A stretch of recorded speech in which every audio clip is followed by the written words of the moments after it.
Mutual fund क्या होता है, इसके बारे में हम बिल्कुल बेसिक से एकदम एडवांस लेवल तक जानेंगे, ताकि जिन लोगों को इसके बारे में कुछ भी नहीं पता उनको भी इसकी नॉलेज मिले, और जिन लोगों को इसके बारे में पता है वो भी इस वीडियो से कुछ सीख सके। तो बिल्कुल सिंपल तरीके से म्यूचुअल फंड के बारे में जानने के लिए इस वीडियो को हम शुरू करते हैं। अब देखो, ये वीडियो कई सारे पार्ट्स में होने वाली है। सबसे पहले मैं आपको म्यूचुअल फंड के बारे में बताऊं कि म्यूचुअल फंड होता क्या है। म्यूचुअल फंड से रिलेटेड बहुत सारी बेसिक से लेकर एडवांस चीजें भी आपको बताऊंगा। इसके बाद हम म्यूचुअल फंड में इन्वेस्ट करने के फायदे भी जानेंगे। इसके अलावा मैं आपको कुछ ऐसी जरूरी बातें भी बताऊंगा जिसे जाने बिना अगर आप म्यूचुअल फंड में इन्वेस्ट करते हो तो आपको नुकसान भी हो सकता है। और वीडियो के बीच में ही आपको म्यूचुअल फंड में इन्वेस्ट करने की कमाल की ट्रिक बताऊंगा जिसे बड़े बड़े इन्वेस्टर्स भी फॉलो करते हैं। तो सबसे पहले जानते हैं म्यूचुअल फंड के बारे में। अब देखो, म्यूचुअल फंड, इसके नाम में देखो लिखा है म्यूचुअल।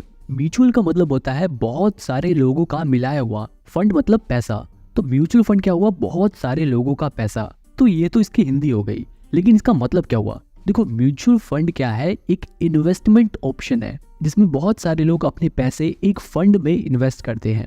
अब आप सोच रहे होंगे कि ये फंड क्या होता है। देखो, यहाँ पे कंफ्यूज होने की बिल्कुल जरूरत नहीं है। फंड में क्या होता है, हमारे जो पैसे होते हैं ना, वो स्टॉक्स में यानी कि कंपनी के शेयर्स में लगे होते हैं, बॉन्ड्स में लगे होते हैं, दूसरी सिक्योरिटीज में लगे होते हैं। तो मतलब ऐसी ऐसी जगह पर हमारे पैसे इन्वेस्ट करते हैं, और फिर उन पैसों को लगाने के बाद जो प्रॉफिट होता है वो प्रॉफिट इन्वेस्टर के बीच में बढ़ता है।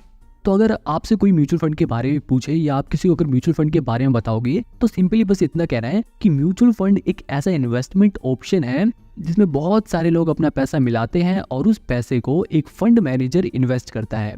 अब ये फंड मैनेजर कहाँ इन्वेस्ट करता है इसके बारे में हम आगे जानेंगे। आई नो अभी आपके मन में बहुत सारे डाउट्स आ रहे होंगे, तो यहाँ पर हम इसे क्लियर करने के लिए एक सिंपल सा एग्जाम्पल ले लेते हैं। मान लो एक चॉकलेट का डब्बा है जिसके अंदर टोटल 20 चॉकलेट है, और इस चॉकलेट के डब्बे का प्राइस 1000 रुपए है। अब देखो, इस चॉकलेट के साथ एक कंडीशन ये भी है कि जिसको भी ये चॉकलेट खरीदनी है उसे ये पूरा पैकेट ही खरीदना पड़ेगा। एक दो चॉकलेट नहीं मिल सकती इसके अंदर, यानी कि अगर खरीदना है तो पूरा पैकेट खरीदो, वरना एक दो चॉकलेट नहीं मिल सकती। मान लो ये है राजू, और राजू को ये चॉकलेट बहुत ही पसंद है, लेकिन दिक्कत ये है कि राजू के पास सिर्फ 200 रुपए ही है, जबकि चॉकलेट के डिब्बे का प्राइस 1000 रुपए है। अब वो पूरा डब्बा तो खरीद नहीं सकता क्योंकि उसके पास पूरे 1000 रुपए नहीं है, और कंडीशन के मुताबिक उसको वो पूरा पैकेट खरीदना पड़ेगा। तो यहाँ पर राजू अपना दिमाग लगाता है और अपने दोस्त श्याम, बाबूराव, तोतला सेठ और कचरा सेठ को बुलाकर उनसे भी 200 रुपए मिलाने को कहता है। अब उन लोगों को भी ये चॉकलेट पसंद थी, तो वो लोग भी अपने 200 रुपए मिला देते हैं, और इस तरह से ये 5 लोग मिलकर अपने 200 रुपए मिलाकर 1000 रुपए कर लेते हैं, और वो चॉकलेट का डब्बा खरीद लेते हैं। अब चॉकलेट के डब्बे में टोटल 20 चॉकलेट थी, और ये टोटल जने हैं 5, तो ये लोग यहाँ पर आपस में 4-4 चॉकलेट बांट लेते हैं। अब देखो, बिल्कुल इसी तरह ना म्यूचुअल फंड भी काम करता है। आप बस यहाँ पर चॉकलेट के डब्बे की जगह इसे म्यूचुअल फंड मान सकते हो, और हर चॉकलेट को एक यूनिट मान सकते हो। एक चॉकलेट एक यूनिट, यानी कि म्यूचुअल फंड में लोग अपना पैसा मिलाते हैं ताकि वो लोग म्यूचुअल फंड को खरीद सके, और फिर वो जो म्यूचुअल फंड इन लोगों ने खरीदा है वो उनको उनके पैसे के हिसाब से उनके हिस्से में बंटता है। जैसे वहां पर चॉकलेट बटी थी, यहाँ पर ये म्यूचुअल फंड बटेगा, और जैसे वहां पर 4-4 चॉकलेट एक एक हिस्से में आई थी, यहाँ पर 4-4 म्यूचुअल फंड की यूनिट इन लोगों में आपस में बटेगी। अब देखो, ये तो सिर्फ एक एग्जाम्पल था। रियल लाइफ में क्या होता है कि बहुत सारे लोग, कोई थोड़ा पैसे लगाता है, कोई ज्यादा पैसे लगाता है, बहुत सारे लोग अपना पैसा मिलाते हैं और वो लोग म्यूचुअल फंड को खरीदते हैं, और वो म्यूचुअल फंड उनके पैसे के हिसाब से उन लोगों के बीच में यूनिट्स के हिसाब से बढ़ता है। अब जैसे जैसे हम आगे बढ़ेंगे आपको ये चीजें और भी क्लियर होती जाएंगी। अब यहाँ पर हम इसे और भी बेहतर तरीके से समझते हैं। देखो, क्या होता है, म्यूचुअल फंड में बहुत सारे लोगों का पैसा लगा होता है, तो इन सभी लोगों का पैसा एक असेट मैनेजमेंट कंपनी के पास जाता है। ये असेट मैनेजमेंट कंपनी अलग अलग तरह की म्यूचुअल फंड स्कीम लॉन्च करती है। अब इस स्कीम के बारे में हम बाद में जानेंगे, अभी बस ये समझो कि एएमसी का काम होता है अलग अलग तरह की म्यूचुअल फंड स्कीम को लॉन्च करना। अब ये मैंने और मुझ जैसे बहुत सारे लोगों ने ये देखा, एबीसी नाम की कंपनी है जिसने कोई म्यूचुअल फंड स्कीम लॉन्च करी है, और मुझे और बाकी लोगों को वो म्यूचुअल फंड स्कीम बढ़िया लगी, तो हम लोग अपना पैसा इस म्यूचुअल फंड स्कीम में लगाएंगे, तो हमारा पैसा इस म्यूचुअल फंड स्कीम में चला जाएगा। अब यहाँ पर ये एएमसी म्यूचुअल फंड स्कीम के साथ साथ एक फंड मैनेजर भी अपॉइंट करती है। इस फंड मैनेजर का काम ये होता है कि वो जनता के पैसे को जो म्यूचुअल फंड में लगे हैं उन पैसों को ऐसी ऐसी जगह पर लगाए कि वो पैसा ग्रो हो सके। यानी कि फंड मैनेजर क्या करेगा, जो जनता ने पैसे दिए हैं उन पैसों को कहीं इक्विटी में लगा देगा, यानी कि वो शेयर मार्केट में उन पैसों को लगा देगा, कुछ पैसों को वो कंपनियों को कर्जे पे दे देगा यानी कि कॉर्पोरेट डेट, कुछ पैसों को वो डेरिवेटिव्स में लगा देगा, कुछ पैसों को वो ट्रेजरी बिल में लगा देगा। मतलब फंड मैनेजर का ये काम रहेगा कि उसे जहां पर ठीक लगे वो उन पैसों को इन्वेस्ट करे और हम लोगों के लिए वो पैसे को ग्रो करने का काम करे ताकि हमें अच्छा खासा रिटर्न मिल सके। अब देखो भैया, यहाँ पर वो फंड मैनेजर इतनी मेहनत कर रहा है, बढ़िया जगह पर हमारे पैसों को इन्वेस्ट करेगा, तो इसके बदले वो थोड़े से चार्जेस काटता है जिसे बोलते हैं एक्सपेंस रेशियो। ये एक्सपेंस रेशियो 1 से 2% होता है। अगर आप भी म्यूचुअल फंड में इन्वेस्ट करोगे तो आप इस एक्सपेंस रेशियो पर ध्यान जरूर देना। ये एक्सपेंस रेशियो अगर 1% से कम हो तो आपके लिए बढ़िया रहेगा। तो अब देखो, आखिर जरूरत क्या है म्यूचुअल फंड में पैसे लगाने की। देखो, शेयर मार्केट में अगर हम पैसे लगाते हैं तो हमें वो पैसे खुद इन्वेस्ट करने पड़ते हैं। तो अगर हमें खुद इन्वेस्ट करना है तो हमें उसके बारे में नॉलेज भी होनी चाहिए, हमें उसका एक्सपीरियंस होना चाहिए, जो कि नए लोगों के पास नहीं होता। अब देखो, शेयर मार्केट में इन्वेस्ट करने में एक और दिक्कत है, वो ये है कि हमें उसमें टाइम देना पड़ता है। आपको टाइम देना पड़ेगा कि कब शेयर गिर रहा है, कब शेयर का प्राइस बढ़ रहा है। जब गिर रहा है तो आपको खरीद लो ताकि सस्ते में मिल जाए, जब बढ़ रहा है तो उसे बेच दो ताकि आपको प्रॉफिट हो जाए। तो मतलब उसको आपको टाइम देना पड़ेगा। और इसके अलावा एक और बड़ी दिक्कत है शेयर मार्केट में इन्वेस्ट करने की, कि इसमें इन्वेस्ट करने के लिए आपको चाहिए बहुत सारे पैसे। अब मान लो जैसे MRF टायर की कंपनी है जिसका शेयर प्राइस लगभग 1 लाख रुपए से भी ऊपर है। अब वो कंपनी तो अच्छी है लेकिन मेरे पास 1 लाख रुपए है ही नहीं, तो मैं उसमें इन्वेस्ट कैसे करूंगा। कम से कम मेरे को उसका एक शेयर भी खरीदने के लिए 1 लाख रुपए तो चाहिए, और 1 लाख रुपए मैं लगा ही नहीं सकता, मेरे पास इतने पैसे है ही नहीं इन्वेस्ट करने के लिए। या फिर मान लो मैं रिलायंस की कंपनी में इन्वेस्ट करना चाहता हूँ। अब रिलायंस का शेयर ही 2-2.5 हज़ार रुपए का आता है और मेरे पास तो सिर्फ 500 रुपए है, तब तो मैं उसमें इन्वेस्ट नहीं कर पाऊंगा। तो यहाँ पर दिक्कत ये है कि शेयर मार्केट में इन्वेस्ट करने के लिए आपको पैसे भी ज्यादा चाहिए होता है। जबकि देखो, म्यूचुअल फंड में फायदा ये होता है कि बहुत सारे लोग अपना पैसा मिलाते हैं। मान लो मुझ जैसे 1000 लोग अगर अपने 100 रुपए किसी म्यूचुअल फंड में लगाते हैं तो टोटल असेट मैनेजमेंट कंपनी के पास 1 लाख रुपए आ जाएंगे। अब ये असेट मैनेजमेंट कंपनी इस 1 लाख रुपए से आसानी से MRF के शेयर खरीद सकती है। लेकिन अब यहाँ पे प्रॉब्लम ये है कि वो शेयर तो एक है लेकिन उसके मालिक 1000 हैं, तो उन मालिकों में वो शेयर बटेगा कैसे। तो यहाँ पर वो कंपनी क्या करेगी, उस एक शेयर को 1000 हिस्सों में बांट देगी। यानी कि उसने क्या किया, एक शेयर को 1000 यूनिट्स में बांट दिया और उन सभी यूनिट्स को जिसने जितने पैसे दिए थे उनके हिसाब से बांट दिए। अब देखो, यहीं पर आ जाता है NAV का कॉन्सेप्ट, और ये कॉन्सेप्ट बड़ा ही इंपॉर्टेंट है क्योंकि अगर आप ये समझ लिया तो आपको ये पता चल जाएगा कि किसी भी म्यूचुअल फंड का प्राइस आखिर बढ़ता कैसे है। वैसे NAV की फुल फॉर्म होती है नेट एसेट वैल्यू। वैसे शॉर्ट फॉर्म में ये हर जगह NAV ही लिखा होता है। इस NAV को देखकर ही किसी भी म्यूचुअल फंड की परफॉर्मेंस का पता लगाया जाता है। एकदम सिंपल वर्ड में अगर आपको NAV समझाऊं तो जैसे शेयर बाजार में किसी भी शेयर के प्राइस को शेयर प्राइस बोलते हैं, वैसे ही म्यूचुअल फंड में किसी भी म्यूचुअल फंड की यूनिट को NAV से रिप्रेजेंट करते हैं, यानी कि NAV बोलते हैं। मतलब इस NAV को देखकर हमें म्यूचुअल फंड की एक यूनिट का प्राइस पता चलता है। जैसे मान लो मैंने 10 रुपए में म्यूचुअल फंड की एक यूनिट खरीद ली और मुझ जैसे ही 9 और लोग एक म्यूचुअल फंड की यूनिट खरीदना चाहते हैं, तो यहाँ पर उन 9 लोगों को एक यूनिट खरीदने के लिए टोटल 90 रुपए देने होंगे। अब अगर वो लोग 90 रुपए देकर 9 यूनिट खरीद लेते हैं तो AMC के पास टोटल 100 रुपए आ जाएंगे, जिस 100 रुपए को हम बोलेंगे AUM। ये 100 रुपए ही असेट अंडर मैनेजमेंट है, यानी कि AUM है। अब इस एग्जांपल में हमने 100 रुपए लिया है, लेकिन असलियत के जो म्यूचुअल फंड होते हैं उसमें ये AUM होता है, वो कई हजार करोड़ों में होता है। ठीक है, फिलहाल अभी हम वापस अपने एग्जाम्पल पे जाएं तो कंपनी के पास 100 रुपए हो गए जिससे वो अलग अलग फंड में इन्वेस्ट कर सकती है। अब यहाँ पर ये फंड मैनेजर उस 100 रुपए को इन्वेस्ट करेगा। अब क्योंकि भैया वो फंड मैनेजर तो एक्सपर्ट है, तो हम यहाँ पर ये उम्मीद कर सकते हैं कि 1 साल बाद उसने जो 100 रुपए लगाए थे उसकी वैल्यू 150 रुपए हो गई। अब यहाँ पर 1 साल बाद ही 5 और लोग आ गए जो उस म्यूचुअल फंड को खरीदना चाहते हैं। अब क्योंकि भैया हम शुरुआती 10 लोगों ने तो उस म्यूचुअल फंड को 10 रुपए की NAV पर खरीदा था, अब ये जो नए लोग आए हैं 1 साल बाद, वो लोग किस प्राइस पर खरीदेंगे, इस चीज का पता लगाने के लिए फंड मैनेजर दोबारा से NAV कैलकुलेट करेगा। तो यहाँ पर दोबारा से NAV कैलकुलेट करने के लिए अभी जो उस इन्वेस्टमेंट की वैल्यू हो गई है यानी कि 150 रुपए, उसको डिवाइड कर देंगे पुरानी जो यूनिट बिकी थी। पुरानी कितनी यूनिट बिकी थी? 10। तो उसे 10 से डिवाइड कर देंगे तो अभी नई NAV आ जाएगी 15 की। तो इससे हमें ये पता चल जाएगा कि ये जो नए 5 लोग इस म्यूचुअल फंड को खरीदना चाहते हैं उन्हें एक म्यूचुअल फंड की यूनिट खरीदने के लिए 15 रुपए देने पड़ेंगे। अब क्योंकि ये लोग 5 म्यूचुअल फंड की यूनिट खरीदना चाहते हैं और एक यूनिट का प्राइस 15 रुपए है, तो 15 × 5 = 75। तो यहाँ पर अब देखा जाए तो कंपनी के पास 150 रुपए की असेट अंडर मैनेजमेंट पहले से थी और अब कंपनी के पास 75 रुपए और आ गए, तो कंपनी के पास टोटल 225 रुपए की असेट अंडर मैनेजमेंट, यानी कि कंपनी के पास टोटल 225 रुपए आ गए जिसे वो इन्वेस्ट कर सकती है। अब इस नई NAV से फायदा ये हुआ कि जो नए लोग थे उन्हें नए प्राइस के हिसाब से म्यूचुअल फंड मिला और पुराने लोगों का पैसा कितना बढ़ गया उन्हें ये भी पता चल गया। जैसे मैंने 10 रुपए में एक यूनिट खरीदी थी और अभी उसकी वैल्यू 15 रुपए की हो गई, तो मुझे म्यूचुअल फंड की एक यूनिट पर 5 रुपए का फायदा हुआ। ठीक है, ये देखो ये जो ग्राफ दिखा रहा है इसका NAV का ग्राफ दिखा रहा है और यहाँ पर नीचे ये देखो यहाँ पर करंट NAV भी लिखा हुआ है अभी मतलब इस म्यूचुअल फंड का जो NAV चल रहा है वो इतना चल रहा है। इस NAV का ही प्राइस देखो समय के अनुसार घटता बढ़ता रहता है।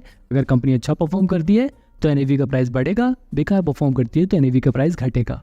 ठीक है, अब देखो ये जो AUM होता है, एसेट अंडर मैनेजमेंट होता है, अगर आप म्यूचुअल फंड में देखोगे तो ये इस तरह से लिखा रहता है। हालांकि म्यूचुअल फंड में ये करोड़ों में नंबर होता है क्योंकि बहुत सारे लोग इसमें पैसा लगाते हैं, तो इन AMC कंपनियों के पास कई हजार करोड़ रुपए आ जाते हैं इन्वेस्ट करने के लिए।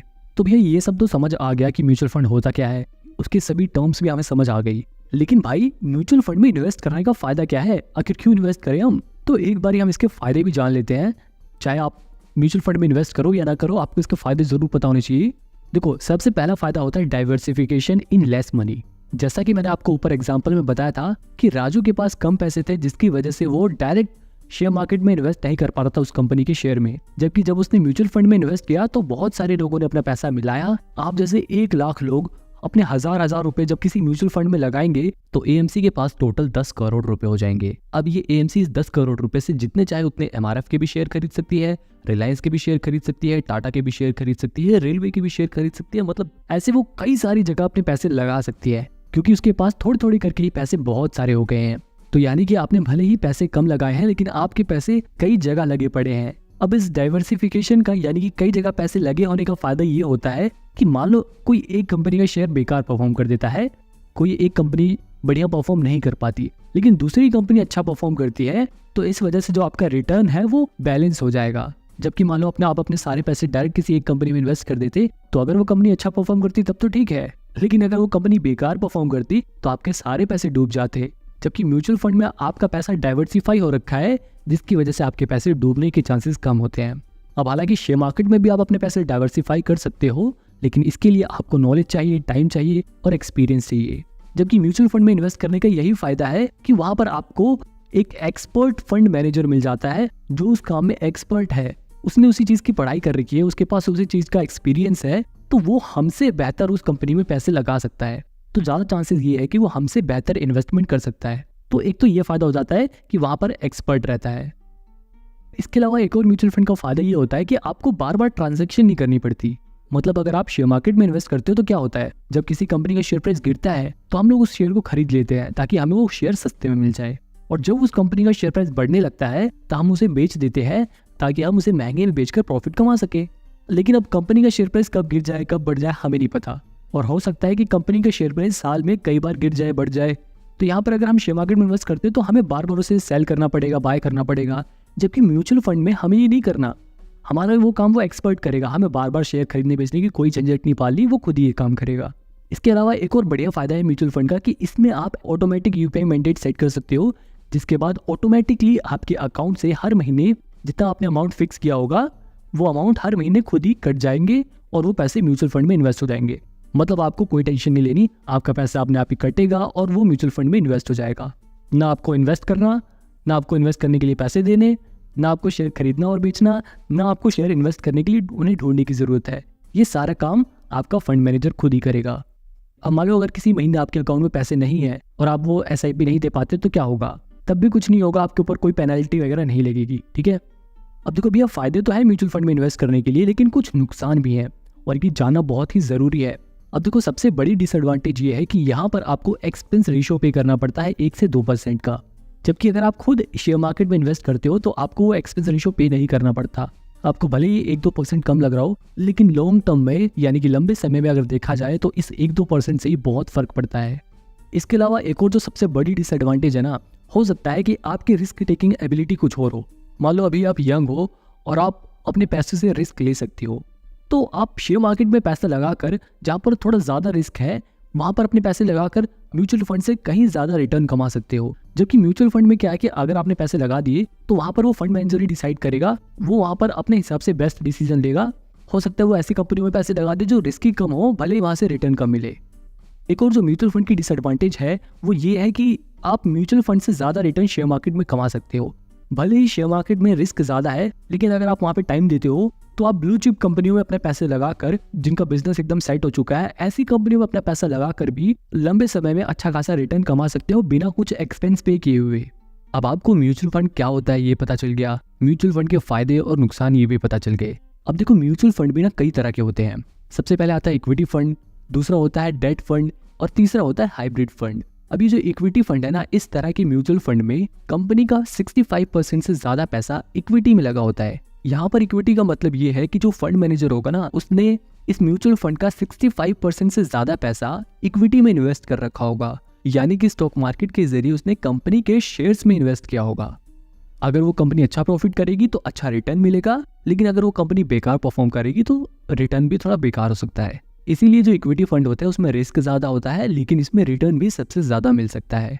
अब दूसरी कैटेगरी मैंने आपको बताई थी डेट फंड की। इसमें भी जो फंड मैनेजर होता है उसके पास जितना पैसा है, यानी कि असेट अंडर मैनेजमेंट है, उन सभी पैसे में से 65% से ज्यादा पैसा डेट फंड में लगाएगा। डेट फंड का मतलब यहाँ पे ये है कि वो उन पैसे को बॉन्ड्स में या फिर फिक्स्ड इनकम सिक्योरिटीज में इन्वेस्ट करेगा। देखो, डेट का बेसिकली यहाँ पर ये मतलब है कि जो फंड मैनेजर वो इन पैसों को कर्जे पे दे रहा है और उसके बदले इंटरेस्ट ले रहा है। अब क्योंकि वो कर्जे पे दे रहा है तो यहाँ पर रिस्क कम हो जाता है। हालांकि यहाँ पर रिस्क कम होने के साथ साथ प्रॉफिट भी कम हो जाता है। तीसरी कैटेगरी मैंने आपको बताई थी हाइब्रिड फंड की। अब इस तरह के फंड पिछले दोनों फंड का कॉम्बिनेशन होता है, यानी कि इस तरह के फंड में जो फंड मैनेजर होता है वो इक्विटी फंड में भी पैसा लगाता है और डेट फंड में भी पैसा लगाता है, जिसकी वजह से इस तरह के जो फंड होते हैं उसमें रिस्क और रिटर्न दोनों ही बैलेंस हो जाते हैं। दोनों ही न ज्यादा रहते हैं न कम रहते हैं, मतलब ठीक ठाक रिटर्न मिलता है और ठीक ठाक रिस्क भी होता है। तो ये जनरली कैटेगरीज थी। लेकिन अब इसके अंदर भी जो ये पहला वाला होता है ना, इक्विटी फंड, ये काफी फेमस है क्योंकि इसके अंदर भी बहुत सारी कैटेगरीज होती हैं। इस तरह के जो इक्विटी फंड होते हैं वो कंपनी के मार्केट कैपिटलाइजेशन के आधार पर अलग अलग कैटेगरीज में बटे होते हैं। जैसे एक होता है लार्ज कैप म्यूचुअल फंड, एक होता है मिड कैप म्यूचुअल फंड, एक होता है स्मॉल कैप म्यूचुअल फंड। अब इस लार्ज कैप में क्या होता है, इस तरह के म्यूचुअल फंड में जो फंड मैनेजर होता है वो लार्ज कैप कंपनियों में पैसा लगाता है, जिसकी वजह से इन कंपनियों में रिस्क बहुत ही कम हो जाता है क्योंकि ये बड़ी बड़ी कंपनियों में पैसा लगाता है जो पहले से ही एस्टेब्लिश है, लेकिन इसमें रिटर्न थोड़ा सा कम हो जाता है। किसी भी म्यूचुअल फंड के नीचे अगर ऐसा लार्ज कैप लिखा हो तो आप समझ जाना कि ये एक लार्ज कैप म्यूचुअल फंड है। तीसरा मैंने आपको बताया था स्मॉल कैप फंड। इस स्मॉल कैप फंड में कंपनियों का पैसा छोटी छोटी कंपनियों में लगा होता है, यानी कि स्मॉल कैप कंपनियों में लगा होता है। अब क्योंकि वो कंपनियां छोटी हैं इसलिए उनके पास ग्रोथ की अपॉर्चुनिटी है, जिसकी वजह से यहाँ पर ज्यादा रिटर्न मिल सकता है, लेकिन यहाँ पर रिस्क भी ज्यादा होता है क्योंकि वो कंपनियां छोटी हैं। स्मॉल कैप फंड में भी नीचे छोटा सा स्मॉल कैप लिखा होता है, जिससे आप पहचान सकते हो कि ये स्मॉल कैप फंड है। दूसरा जो मिड कैप म्यूचुअल फंड होते हैं, इसके अंदर पैसा मिड कैप कंपनियों में लगा होता है, जिसकी वजह से इसमें ठीक ठाक रिस्क होता है और ठीक ठाक रिटर्न भी मिल जाता है। अब किसी भी म्यूचुअल फंड के नीचे अगर ऐसा मिड कैप लिखा हो तो समझ जाना कि ये एक मिड कैप म्यूचुअल फंड है। अब इस इक्विटी फंड में दो और फेमस कैटेगरीज होती हैं, एक होता है इंडेक्स फंड और एक होता है ELSS। इंडेक्स फंड में क्या होता है, कंपनियों का पैसा स्टॉक मार्केट के इंडेक्स में लगा होता है। अब ये इंडेक्स और इंडाइसिस क्या होता है, अगर आपको इसके बारे में जानना है तो आप आई बटन पे क्लिक करके ये वाली वीडियो देख सकते हैं। अभी यहाँ पर इसके बारे में बताने में ज्यादा टाइम लग जाएगा। इस तरह के फंड को भी पहचानना बड़ा आसान है, इसके नीचे लिखा रहता है इंडेक्स फंड। इसके अलावा तीसरा था ELSS फंड। अब ये फंड भी बहुत फेमस है क्योंकि इसमें पैसा लगाने पर टैक्स में राहत मिलती है, मतलब टैक्स में छूट मिल जाती है। इस तरह के फंड को भी पहचानना बड़ा आसान है। किसी भी फंड के नीचे अगर ELSS लिखा हो तो समझ जाना कि वो एक टैक्स सेविंग म्यूचुअल फंड है। इसके अलावा कुछ थीमेटिक म्यूचुअल फंड भी होते हैं जिसके अंदर अलग अलग थीम के ऊपर पैसा लगा होता है। अब ये थीम क्या होती है, देखो स्टॉक मार्केट में क्या होता है ना, अलग अलग थीम होती है। जैसे एक थीम है रिन्यूएबल एनर्जी की, इस तरह की थीम के अंदर ऐसी कंपनियों के शेयर रहेंगे जो रिन्यूएबल एनर्जी के ऊपर काम करती है, मतलब एक थीम के अकॉर्डिंग उसका पैसा लगा हुआ है। ये थीमेटिक म्यूचुअल फंड भी काफी फेमस होता है। अब अगर आप म्यूचुअल फंड में इन्वेस्ट करोगे तो आप दो चीजें आप बार बार देखोगे, एक है SIP और लमसम। तो इसलिए यहाँ पर इन दोनों चीजों को समझना बहुत जरूरी है। देखो, लमसम का मतलब होता है इकट्ठा। अगर आप इकट्ठा किसी म्यूचुअल फंड में अपना पैसा लगाना चाहते हो तो आप लमसम वाले ऑप्शन का यूज करोगे, और अगर आप हर महीने म्यूचुअल फंड में थोड़ा थोड़ा पैसा लगाना चाहते हो तो आपको SIP वाला ऑप्शन चूज करना पड़ेगा। SIP का फुल फॉर्म होता है सिस्टमेटिक इन्वेस्टमेंट प्लान, यानी कि हर महीने आपको थोड़ा थोड़ा पैसे इसमें देना होता है। ठीक है, तो सवाल ये उठता है कि भैया इन दोनों में से बढ़िया कौन सा होता है। देखो, बढ़िया बेकार का कोई बात नहीं है, यहाँ पर बात है ज़रूरत की। अगर आपके पास इकट्ठा पैसे हैं और आप उन्हें तुरंत लगाना चाहते हो तो आप इकट्ठे लगा सकते हो, लेकिन अगर आप जॉब करते हो और हर महीने थोड़े थोड़े पैसे ही बचा सकते हो तो आप SIP कर सकते हो। हाँ, लेकिन मैं यहाँ पर आपको एडवाइस दूंगा कि अगर आप लमसम में पैसा लगाना चाहते हो तो आप उस टाइम को प्रेफर करना जब शेयर मार्केट गिर रहा हो, क्योंकि उस समय अगर आप अपने पैसे लगाते हो तो उस समय जो म्यूचुअल फंड का NAV होता है वो भी गिर जाता है। तो अगर आप उस समय अपने पैसे लगा देते हो तो बाद में जब शेयर मार्केट बढ़ेगा तो आपकी NAV भी बढ़ेगी और आपको फायदा होगा, जैसा कि मैंने आपको ऊपर NAV के बारे में समझाया था। देखो, यहाँ पर यह समझना जरूरी है कि किन्हीं म्यूचुअल फंड में इन्वेस्ट करना चाहिए और किन्हें नहीं। वैसे तो म्यूचुअल फंड सभी के लिए हर कोई इन्वेस्ट कर सकता है, लेकिन म्यूचुअल फंड में उन लोगों को इन्वेस्ट करना चाहिए जो लोग जॉब वगैरह करते हैं, या फिर ऐसे लोग भी जो अपना बिजनेस करते हैं, वो लोग भी म्यूचुअल फंड में इन्वेस्ट कर सकते हैं। लेकिन मेन बात यह है, म्यूचुअल फंड उन लोगों के लिए बेस्ट है जिनके पास इतना टाइम नहीं कि वो शेयर मार्केट को टाइम दे सके, शेयर मार्केट के बारे में सीख सके, जिनके पास शेयर मार्केट की नॉलेज नहीं है, जिनको शेयर मार्केट की झंझट से दूर रहना है और अपना पैसा भी बढ़ाना है, उन लोगों के लिए म्यूचुअल फंड बढ़िया है। क्योंकि यहाँ पर ये सारा काम हमारा फंड मैनेजर करता है। जबकि अगर आप यंग हो, आप अभी आपके पास टाइम है, आप शेयर मार्केट के बारे में सीख सकते हो, तो फिर आप लोगों के लिए शेयर मार्केट से बेस्ट कुछ नहीं है। क्योंकि आप शेयर मार्केट में म्यूचुअल फंड से कहीं ज़्यादा रिटर्न कमा सकते हो। हालांकि ये बात भी सच है कि शेयर मार्केट रिस्की भी है, और अगर आप उन लोगों में से हो जिन्हें रिस्क नहीं लेना, तो आप म्यूचुअल फंड में इन्वेस्ट कर सकते हो, क्योंकि म्यूचुअल फंड में कंपैरेटिवली कम रिस्क होता है शेयर मार्केट के मुकाबले में। तो अब आपको ये भी पता चलेगा कि म्यूचुअल फंड में किन्हें इन्वेस्ट करना चाहिए और किसे इन्वेस्ट नहीं करना चाहिए। अच्छा, तो मैं अभी यहाँ पर आपको कुछ कॉमन सवालों के जवाब दे देता हूँ। सबसे पहला ये है कि क्या हम एक से ज़्यादा म्यूचुअल फंड में इन्वेस्ट कर सकते हैं। देखो, आप चाहे जितने मर्जी उतने म्यूचुअल फंड में इन्वेस्ट करो, कोई भी दिक्कत नहीं है। एक आदमी एक साथ कई सारी म्यूचुअल फंड स्कीम में अपना पैसा लगा सकता है। क्या म्यूचुअल फंड में भी रिस्क होता है? देखो, बेशक म्यूचुअल फंड में रिस्क कम होता है, लेकिन म्यूचुअल फंड में भी रिस्क होता है। और जैसा कि मैंने आपको ऊपर बताया था कि कुछ म्यूचुअल फंड में ज़्यादा रिस्क होता है, कुछ में कम होता है। तो यहाँ पर हमें ये कैसे पता चलेगा कि हमारे लिए कौन सा म्यूचुअल फंड बढ़िया है? हमें अपनी रिस्क टेकिंग एबिलिटी के हिसाब से म्यूचुअल फंड चूज करना चाहिए। जैसे मान लो कोई 30 साल का आदमी है, वो म्यूचुअल फंड में इन्वेस्ट करना चाहता है, तो यहाँ पर इस आदमी के म्यूचुअल फंड में इन्वेस्ट करने के कई सारे गोल हो सकते हैं। जैसे मान लो कि यह आदमी फ्यूचर में अपने बच्चों की पढ़ाई पर जो खर्चा होगा, उसके लिए म्यूचुअल फंड में पैसे लगा रहा है, ताकि उसके पास कुछ पैसा भविष्य में इकट्ठा हो सके अपने बच्चों की पढ़ाई के लिए। तो यहाँ पर एक गोल ये हो गया। दूसरा गोल ये हो गया कि वो अपनी रिटायरमेंट के लिए भी कुछ पैसे सेव करना चाहता है, इसलिए वो म्यूचुअल फंड में पैसे लगा रहा है। तीसरा गोल ये हो गया कि वो 2-3 साल बाद फॉरेन ट्रिप करना चाहता है, और वो उस ट्रिप के लिए पैसे इकट्ठा करना चाहता है। तो यहाँ पर वो आदमी अपने गोल के हिसाब से म्यूचुअल फंड चूज कर सकता है। जैसे मान लो पहला गोल था बच्चों की पढ़ाई के लिए, तो यहाँ पर वो ऐसे म्यूचुअल फंड चूज कर सकता है जिसमें बिल्कुल कम रिस्क हो, क्योंकि इसमें पैसा भले ही धीरे धीरे बढ़े, लेकिन 10, 15, 20 साल बाद जितना पैसा उसने एस्टिमेट किया है उतना पैसा उसे मिल जाए। ऐसा ना हो बाद में पैसे कम पड़ जाए। इसके अलावा जो तीसरा गोल था फॉरेन ट्रिप का, इस तरह के गोल के लिए वो यहाँ पर रिस्क ले सकता है, क्योंकि उसके इस गोल से ज्यादा फर्क नहीं पड़ेगा। अगर उसने रिस्क लिया और उसका पैसा ज्यादा बढ़ गया, तो वो फॉरेन में कहीं अच्छी जगह पर ट्रिप भी मनाएगा और खूब इंजॉय भी करेगा, शॉपिंग वगैरह करेगा, क्योंकि रिटर्न अच्छा खासा मिल गया। और अगर मान लो क्योंकि उसने रिस्क लिया और रिस्क लेने की वजह से उसको थोड़ा कम रिटर्न मिला, तब भी कोई दिक्कत की बात नहीं है। वो फॉरेन ट्रिप की जगह अपने देश में ही ट्रिप कर लेगा, कोई दिक्कत नहीं है, क्योंकि ये गोल इतना इंपॉर्टेंट नहीं है। यहाँ पर वो रिस्क ले सकता है। सिमिलरली वो अपनी रिटायरमेंट में भी ऐसी जगह पर पैसे लगा सकता है जहाँ पर ज्यादा रिस्क ना हो और रिटर्न भी ठीक ठाक मिल जाए। तो मतलब अपने गोल के हिसाब से हमें म्यूचुअल फंड चूज करना चाहिए। अब ग्रो ऐप का इस्तेमाल करके किस तरह से म्यूचुअल फंड में इन्वेस्ट करते हैं और एंजल वन का इस्तेमाल करके किस तरह से म्यूचुअल फंड में इन्वेस्ट कर सकते हैं, आप ये दोनों ही वीडियो देख सकते हो।